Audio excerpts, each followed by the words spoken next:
friends, I am Sai Chaitanya. Welcome back to my channel Sai Tech. In this video, I'll be talking about the navigation bar gestures in the POCO X3 device. As you can see friends, right now I'm using the POCO X3 smartphone, and in this video I'll be mainly focusing only on the navigation gestures which is present in the POCO X3.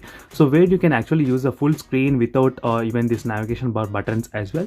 So right now I'll be demonstrating how you can use and what are the different gestures you need to know before actually enabling this kind of options.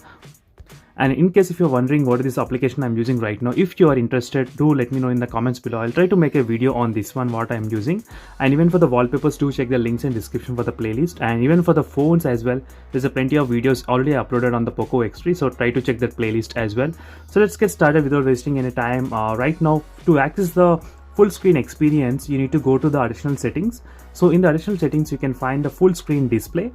So right now you'll get the options of having the buttons, and otherwise you can have this kind of full screen gestures, as you can see, friends.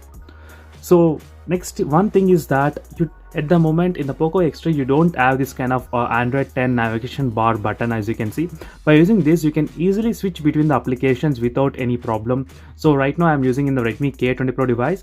So as you can see, friends, which is very good.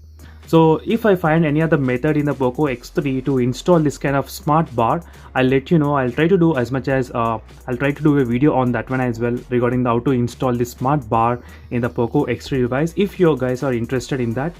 So let's get back to this.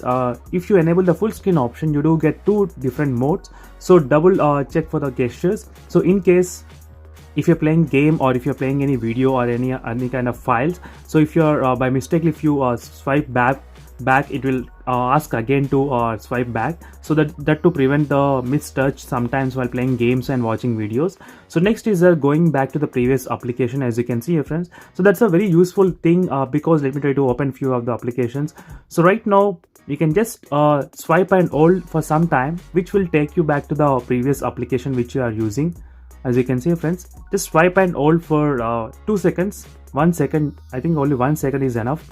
And one more thing is that the POCO X3 has very good haptic feedback. Whenever you do that, you'll get this kind of small feedback from the backside of the haptic motor. That's a very good feel you do get every time you interact with the phone. That's a very good advantage which I found in the POCO X3. The haptic feedback sensor is integrated into the system everywhere. So let me show you more settings here. So only these two options are present at the moment in this POCO X3 device. Now let me try to explain the gestures how you can actually use. So first is that the basic is, if you want to go back, just swipe from any direction, from left or from the right. So just you swipe one time and it will take you back to the back home page. And now if you want to go to the home screen, just swipe from the middle. So exactly from the middle, if you swipe, you will get.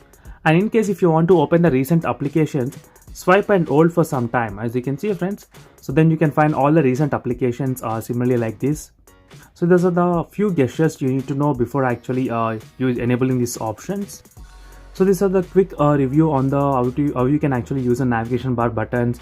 And if you try to prefer the normal way of buttons, then you do get this kind of mirror options as well, as you can see here. And the buttons also look pretty good, like close to stock Android, that kind of interface it's available here when you're using this kind of navigation bar buttons. And for more videos, make sure to follow me regularly, friends. I'll try to do a video as well how you can actually use the equalizer similarly like this, which is present in the POCO X3. I'll try to make a video on that one if you are interested in that video. And for more videos, don't forget to check the playlist of the POCO X3, which is very interesting to know more and more details about the phone before buying the device. And thank you for watching this video. See you in the next video, friends. Until then, bye.